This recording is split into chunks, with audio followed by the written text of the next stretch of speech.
क्या आपकी रातों की नींद भी ट्रिग्नोमेट्री ने इसी तरह उड़ा रखी है?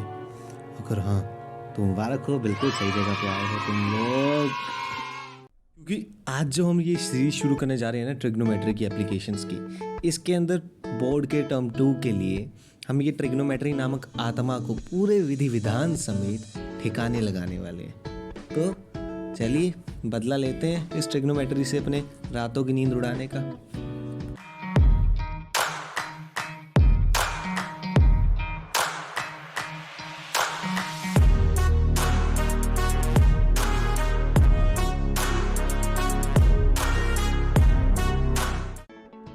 बड़े बुजुर्ग कह गए हैं कि अपने दुश्मन को पहले जान लेना चाहिए हमला करने से पहले। तो इस वीडियो के अंदर हम सबसे पहले दुश्मन को पहचानेंगे, अटैक करना उस पर अगली वीडियो से शुरू करेंगे। तो ये जो ट्रिग्नोमेट्री शब्द है ना, ये इंग्लिश का शब्द नहीं है ना हिंदी का है पता ही हो तो, हाँ ग्रीक शब्द है ये। तो इसको टुकड़ों में अगर बांटें हम तो ये जो ट्रिग्नो बनता है ना, पहला जो है ट्रिगोनो, ये ग्रीक वर्ड है जिसका मतलब होता है ट्रायंगल। तो ये जो मैट्री है ये ग्रीक वर्ड मेट्रियन से आया है जिसका मतलब होता है मेजर।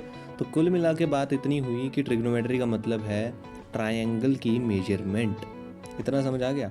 तो पूरी तरह से ये ट्रिग्नोमेट्री जो है रिलेटेड होती है राइट एंगल ट्रायंगल से। और राइट एंगल ट्रायंगल के बारे में सबको पता है कि राइट एंगल के सामने वाली साइड हाइपोटेनस होती है और ये जो एडजेसेंट साइड होती है ये बेस होती है एंगल के, और उस एंगल के अपोजिट साइड परपेंडिकुलर होती है। ये तो सबको ही पता है ना? पता है ना? बहुत अच्छी बात है। फिर इसी के ऊपर हम रेशियोज को डिफाइन करते हैं ट्रिग्नोमेट्री की। कैसे? बाबा आदम के ज़माने से चला आ रहा है फॉर्मूला, हमने भी वही पढ़ा था, तुम्हें भी वही पढ़ा देते हैं हम। पंडित बद्री प्रसाद हर हर भोले, सोना चांदी तोले। बस इसी फॉर्मूले के बेसिस पे रेशियोज को डिफाइन करते हैं। कैसे करते हैं? देखिए पूरा टेबल बना लिया, इसको बनाना सीख लो बस, ठीक है ना? तो उसके बाद अगर तुमसे कोई पूछ ले अब कि साइन की रेशियोज क्या होती हैं, साइन की रेशियो होती है परपेंडिकुलर ओवर हाइपोटेनस। और वैसे ही कॉसिकेंट की पूछ ले तो हाइपोटेनस ओवर परपेंडिकुलर। फिर कॉस की अगर पूछ ले तो बेस ओवर हाइपोटेनस, और सीकेंट की कोई पूछ ले तो हाइट ओवर बेस। अगर टेंजेंट की कोई पूछ ले तो परपेंडिकुलर ओवर बेस, और कोटेंजेंट की कोई पूछ ले तो बेस ओवर परपेंडिकुलर। अब इससे एक चीज़ तो तुम लोग को अच्छे से समझ आ गई होगी कि साइन कॉसिकेंट का रेसिप्रोकल है कॉस सीकेंट का, और टेंजेंट कॉट का। ये तो अच्छे से समझ आ गया होगा, समझदार हो। हाँ, तो इसके अलावा ना एंगल्स होते हैं कुछ। ट्रिग्नोमेट्रिक रेशियोज जितनी भी हमने अभी पढ़ी उनके लिए कुछ एंगल्स पे वैल्यूज डिफाइंड होती हैं ऑलरेडी, वो आपको एज इट इज़ याद रखनी पड़ती हैं। लेकिन हम ऑब्वियसली रट्टे में विश्वास नहीं रखते हैं, समझाएंगे उसको भी अच्छे से। तो ये एंगल कौन कौन से हैं? ये एंगल होते हैं आपके 0 डिग्री का एंगल हो गया, 30 डिग्री का एंगल हो गया, 45 डिग्री का एंगल हो गया, 60 डिग्री का एंगल हो गया, और आपका 90 डिग्री का एंगल हो गया। तो सबसे पहले आपको सिर्फ साइन की वैल्यूज़ को ध्यान रखना है। 0 पे होता है 0, 30 डिग्री पे होता है 1/2, 45 डिग्री पे होता है 1/√2, 60 डिग्री पे होता है √3/2, और 90 डिग्री पे होता है ये 1। अब कॉस के अंदर इसी को उल्टा लिखना चालू कर दो। उल्टा कैसे? मतलब जहाँ जो उधर 90 पे है वैल्यू वो 0 पे हो जाएगी। तो 90 पे वहाँ 1 थी, 0 पे 1 हो गई। फिर उल्टा, फिर √3/2 हो गया, फिर उसके बाद 1/√2 हो गया, फिर उसके बाद 1/2 आएगा, है ना? 30 डिग्री पे जो है, हाँ 1/2 हो गया, और 90 डिग्री पे फाइनली 0 हो गया। इतना समझ आ गया? अब टेंजेंट की अगर वैल्यू निकालनी है तो इसके लिए भाई पंडित बद्री प्रसाद वाले रिलेशंस पे जाएंगे अगर, तो देखो साइन ओवर कॉस जो है ना वो होता है टेंजेंट के इक्वल। कैसे? अब रेशियोज को अगर देखो तो साइन की रेशियो क्या होती है? परपेंडिकुलर ओवर हाइपोटेनस, और कॉस की क्या होती है? Base over hypotenuse. तो हाइपोटेनस हाइपोटेनस तो कट गया आपस में, बचा क्या? परपेंडिकुलर ओवर बेस, जो कि होता है टेंजेंट की रेशियोज। तो बस साइन ओवर कॉस कर दो, आपकी टेंजेंट की वैल्यूज आ जाएंगी। कैसे? ये भी बता देता हूँ करके देखो। 0 है साइन और वो 1 है, डिवाइड किया तो 0। 1/2 ओवर √3/2 को अगर डिवाइड किया हमने तो 1/√3 आ गया। फिर अगेन इसको डिवाइड करोगे तो 1 आ गया। √3/2 और 1/2 को डिवाइड करोगे √3 आ जाएगा, और 1/1 को डिवाइड करोगे 0 से, तो ये वैल्यू नॉट डिफाइंड होती है। 0 से थोड़ा ना डिवाइड कर सकते हैं। इतना समझ आया? अब कॉसिकेंट की वैल्यू। अब कॉसिकेंट का मैंने आपको बताया है कि साइन का ही रेसिप्रोकल होता है वो। तो जो साइन की वैल्यूज़ लिखे हैं उनका बस रेसिप्रोकल करके लिख दो यहाँ पे सिंपली। आई ना बात समझ में? नहीं, देखो कैसे लिखता हूँ मैं अब। क्या है? साइन 0 डिग्री पे क्या है? 0। अब इसका रेसिप्रोकल अगर करने जाएँ हम, क्या बनेगा? सोचो सोचो सोचो। 0 का रेसिप्रोकल डिफाइंड नहीं होगा, अगेन नॉट डिफाइंड है ये वैल्यू। ठीक है। 30 डिग्री पे वो 1/2 था तो रेसिप्रोकल 2 हो गया। यहाँ पे 1/2 था, √2 था तो यहाँ पे √2 हो गया सिर्फ। √3/2 था तो 2/√3 हो गया। 90 डिग्री पे 1 था तो वो 1 का रेसिप्रोकल 1 ही होएगा। सीकेंट कॉस का जो है रेसिप्रोकल है, तो वही कॉस की वैल्यूज़ को रेसिप्रोकल करके लिख दो वहाँ पे, तो सीकेंट की वैल्यूज़ निकल आएंगी सारी की सारी। कैसे? 0 डिग्री पे कॉस की वैल्यू क्या है 1 का रेसिप्रोकल 1। 30 पे क्या है उसका रेसिप्रोकल 2/√3। 45 पे क्या है √2 हो जाएगा। 60 पे क्या है √1/2 तो 1/2 का 2 बन जाएगा। 90 पे 0 है तो अगेन नॉट डिफाइंड वैल्यू आ जाएगी वो। इतना समझ आया? तो अब इन दोनों को डिवाइड कर दो आप, कॉसिकेंट और सीकेंट को, या टेंजेंट का रेसिप्रोकल कर लो तो आपकी कॉट की वैल्यूज़ निकलेंगी। वो तुम्हारे ऊपर है, जो उन सा मेथड तुम्हें ज़्यादा अच्छा लगे, शायद जो मतलब एट द टाइम याद आ जाए उसको फॉलो कर लेना बस, ठीक है ना। या तो कॉसिकेंट और सीकेंट को डिवाइड कर दो या टेंजेंट का रेसिप्रोकल कर दो। तो 0 पे तो इसकी वैल्यू भी होती है नॉट डिफाइंड, ठीक है। 30 पे होती है √3, 45 पे 1, 60 पे जो है इसकी वैल्यू वो करके देखो डिवाइड क्या होएगी। सारी बातें बताता रहा हूँ। 1/√3 यार, ठीक है। तो उसके बाद 90 डिग्री पे इसकी वैल्यू 0। अब ये जो नॉट डिफाइंड मैंने बातें बोली हैं, ये नॉट डिफाइंड क्यों बोल रहा हूँ मैं, इसको भी समझाता हूँ। जस्ट ऐसे ही नहीं मैं गप मारने के लिए बोल रहा, कूल दिखने के लिए। इसके पीछे भी लॉजिक है, समझना उस लॉजिक को भी ध्यान से, वो भी समझा रहा हूँ मैं।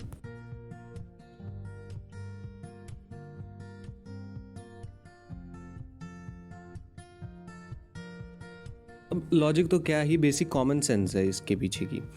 बताता हूँ तो तुम लोग भी बोलोगे सर ये क्या बात हो गई। देखो क्या है कि कॉसिकेंट के पहले अगर बात ले लें, नॉट डिफाइंड है वो 0 डिग्री पे मैंने बोला, ठीक है ना, ये मैंने बोला। तो क्यों है? तो कॉसिकेंट का देखो तुम लोगों को पता ही चल चुका है कि वो क्या होता है, रेशियोज़ क्या होती हैं, हाइपोटेन्यूस ओवर परपेंडिकुलर। तो अगर एंगल 0 है तो परपेंडिकुलर भी तो 0 हो जाएगा ना। समझ आ रही है बात? ड्रॉ करके देखना ट्राइंगल साथ साथ, एंगल 0 है तो परपेंडिकुलर भी 0। तो हाइट को अगर हाइपोटेन्यूस को x मान भी लें तो x/0 तो अनडिफाइंड ही होगा ना। तो इसके लिए हमने इसको नॉट डिफाइंड लिखा। और ये जो सेम कार्यक्रम है फॉलो होता है आपका पूरी तरह से आपके कोटेंजेंट के ऊपर भी 0 डिग्री पे। समझ आ गई बात? दूसरा मैंने बोला था टेंजेंट का 90 डिग्री पे कि वो भी नॉट डिफाइंड होता है। अब वो नॉट डिफाइंड क्यों होता है इस चीज़ को भी समझो, ठीक है। क्या होगा, टेंजेंट की जो रेशियोज़ हैं वो है परपेंडिकुलर ओवर बेस। तो एंगल 90 डिग्री है तो बेस क्या हो जाएगा ऑटोमेटिकली 0। अगेन ट्राइंगल ड्रॉ करके देखो साथ साथ, तो x/0 अनडिफाइंड ही होगा। सिंपल सी बात है ना। आगे बात, तो ये कार्यक्रम सेम फॉलो होता है टेंजेंट वाला आपके सीकेंट 90 डिग्री पे भी। समझ आई इतनी बात? आ ही गई होगी यार, इतने प्यार से समझा रहा हूँ, आ गई होगी बात, है ना समझ में? नहीं आ रही तो वापस जाओ, दोबारा देखो, रिवाइंड करके आ जाएगी समझ, टेंशन ना लिया करो। चलो अब आगे बढ़ते हैं अगले कंसेप्ट की तरफ, जो कि है अब हमारा ट्रिग्नोमेट्रिक वैल्यूज़ को अब हम बताने वाले हैं कॉम्प्लीमेंट्री एंगल्स के लिए। क्या? ट्रिग्नोमेट्रिक रेशियोज़ को हम डिफाइन करने वाले हैं कॉम्प्लीमेंट्री एंगल्स के लिए। अब कॉम्प्लीमेंट्री एंगल क्या होते हैं ये तो सबको पता है, जिनका सम 90 डिग्री हो, है ना, तो उनके लिए हम डिफ़ाइन करने वाले हैं। तो अगेन सिचुएशन समझो क्या है। सिचुएशन बड़ी ख़राब है, कोई नहीं समझते हैं फिर भी क्या है। देखो सिचुएशन ये है कि एक ट्राइंगल है आपके पास। कैसा ट्राइंगल है? ऑब्वियसली ट्रिग्नोमेट्री की बात कर रहे हैं तो राइट एंगल ट्राइंगल ही होगा। कैसा घटिया सवाल पूछ रहा हूँ मैं अभी, है ना।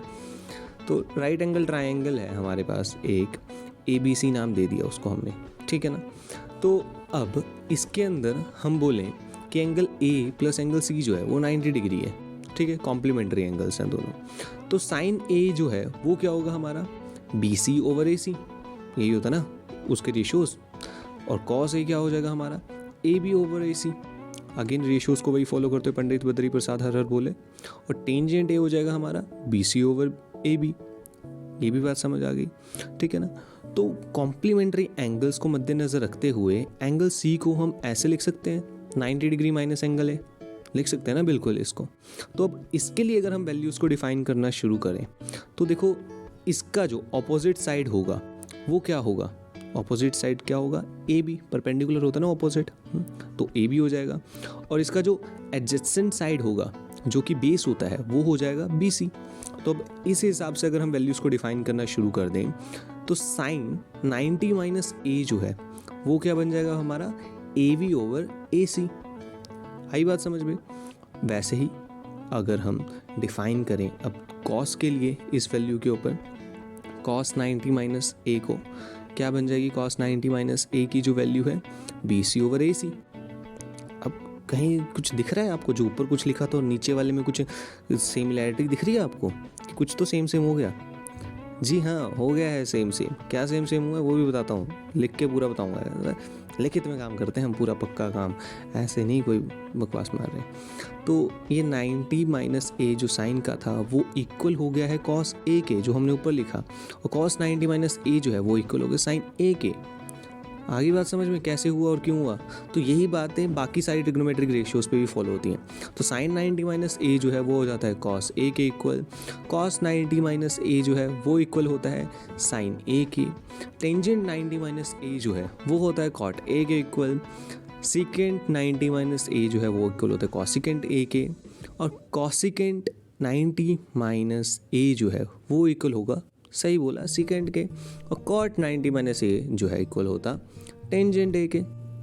इजी था ना? ऐसे ही डरते थे बस ट्रिग्नोमेट्री के नाम से। बहुत आसान है यार, इतना ना डरा करो हर चीज़ से, मुकाबला करा करो, पूरी तरह से मुकाबला करना है। चलो अब अगले कंसेप्ट के ऊपर हम चलते हैं। तो अब है हमारा कंसेप्ट ट्रिग्नोमेट्रिक आइडेंटिटीज़ हैं कुछ हमारे पास, उनके बारे में समझ लेते हैं जो काफ़ी काम आने वाले ही हैं। पहली आइडेंटिटी होती है sine square A plus cos square A is always equals to 1। दूसरी आइडेंटिटी होती है secant square A minus tangent square A is equals to 1। और इसी को वही कॉमन सेंस की बात है, ऐसे भी लिख सकते हैं हम कि 1 plus tangent square A is equals to secant square A, है ना। तीसरी आइडेंटिटी जो है वो हमारी होती है 1 plus cot square A is equals to cosecant square A. तो ये तीन आइडेंटिटीज़ हैं, बहुत ज़्यादा काम आने वाली हैं, तो इनको अपने जहन में उतार लो पूरी तरह से, ठीक है। उतार ली, बहुत बढ़िया। तो अब दिमाग में ख्याल तो आया होगा ना कि सर इतना सारी चीज़ें पढ़ ली, इतने सारे कंसेप्ट पढ़ लिए, फ़ायदा क्या है इन सब का? ये ट्रिक काम कहाँ आने वाले हैं हमारे असल ज़िंदगी के अंदर? कौन पूछेगा हमसे कि साइंस के रे कॉस के रे क्या होता है वगैरह वगैरह, क्या काम है इसका? तो बच्चों काम बहुत है इसका, ठीक है ना, मजाक नहीं कर रहा हूँ, असल ज़िंदगी में बहुत ज़्यादा काम है, बहुत फ़ायदेमंद है ये ट्रिग्नोमेट्री। जैसे कि आपकी ज्योग्राफी हो गई, आपके नेविगेशंस की जितने भी इंस्ट्रूमेंट्स हो गए, वो सारे के सारे इसी ट्रिग्नोमेट्री को यूज़ करते हैं। मैप बनाने होते हैं जो ज्योग्राफी के लिए, वो सारे मैप ट्रिग्नोमेट्री को यूज़ करके बनाए जाते हैं। और सबसे बड़ी बात, अगर आपने किसी भी ऑब्जेक्ट की हाइट और डिस्टेंस को कैलकुलेट करना है, इसको हाइट और डिस्टेंस को कैलकुलेट करना है, वो भी बिना एक्चुअल में इंची टेप ले जाके उसको नापने के, तो आप ट्रिग्नोमेट्री को यूज़ कर सकते हो। वरना कौन यार इतने लंबी लंबी बिल्डिंग्स को कौन इंची टेप लेके नापने लगा है? इतनी लंबी इंची टेप भी नहीं होती है। तो ट्रिग्नोमेट्री यहीं पे हमारी हेल्प करती है कि बिना एक्चुअल कैलकुलेशन करे, बिना एक्चुअल मेजरमेंट करे, हम चीज़ों की हाइट और डिस्टेंस को पता कर सकते हैं ट्रिग्नोमेट्री की मदद से।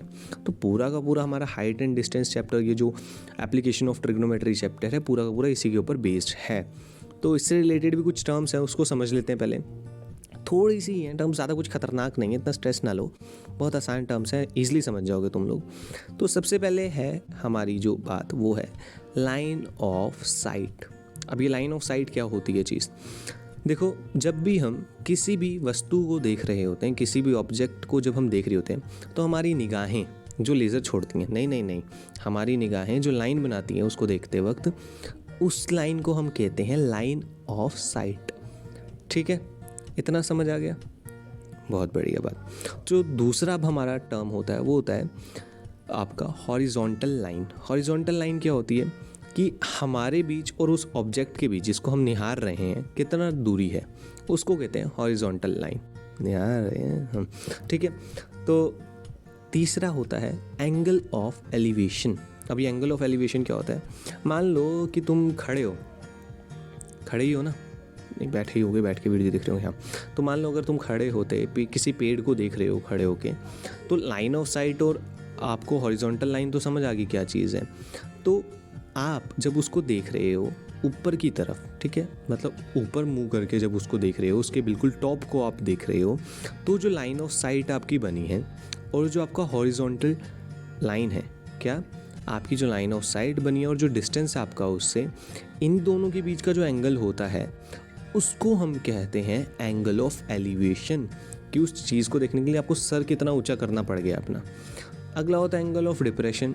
अब ये तो सर ऊंचा करने वाली बात है, अगर आपको सर नीचे करके देखने पड़े, मतलब नज़र झुका के किसी को देखना पड़े, तो बनता है एंगल ऑफ डिप्रेशन। कैसे, मान लो खड़े हो किसी बिल्डिंग के ऊपर या छत के ऊपर किसी आप, ठीक है, नीचे कोई वस्तु पड़ी है। अब वस्तु क्या है, कुछ भी ले लो यार, जो मर्जी समझ लो, घर, गाड़ी, कचरा, डस्टबिन, जो भी समझ लो तुम। वो वस्तु नीचे पड़ी है, तुम उसको छत के ऊपर खड़े होकर निहार रहे हो, ठीक है, तो भी आपकी लाइन ऑफ साइट तो ऑब्वियसली बनेगी जब भी आप किसी वस्तु को देखोगे, और आपका हॉरिजॉन्टल लाइन भी वहाँ से बनेगी। तो अब इन दोनों के बीच का जो डिस्टेंस है उसे कहते हैं एंगल ऑफ डिप्रेशन, क्योंकि आप इस वक्त चीज़ को नीचे की तरफ देख रहे हो। आगे बात इतनी समझ आ गई है ना? बस इतना ही था आज की वीडियो के लिए। था ना आसान, बिल्कुल कोई दिक्कत परेशानी तो नहीं हुई। तो इस वीडियो के अंदर हमने ट्रिग्नोमेट्री की आत्मा को ठिकाने लगाने की क्रिया को शुरू कर दिया है, और सीरीज़ के ख़त्म होने तक पूरी तरह से मुक्ति दिलवा चुके होंगे उसको। तो तब तक तुम लोग एक काम करो, चैनल को सब्सक्राइब कर लो और अपने यार दोस्तों में वीडियो को जो है शेयर कर दो। जितने ज़्यादा लोग जुड़ेंगे ना, क्रिया उतनी ज़्यादा अच्छी होती है। समझ रहे हो बात को? हाँ, तो शेयर करो। कोई सुझाव मिले तो नीचे कमेंट कर दो, या और किसी माध्यम से मेरे से जुड़ना हो तो डिस्क्रिप्शन में सबका ही लिंक मिल जाएगा, तो देख लो जैसे सुख सुविधा तुम्हारी सही लगे। तो मैं तो चलता हूँ, बस अगली वीडियो की क्रिया की तैयारी करने के लिए चलता हूँ मैं तो। तुम लोग बस पढ़ते रहो, रिवाइज करते रहना। धन्यवाद।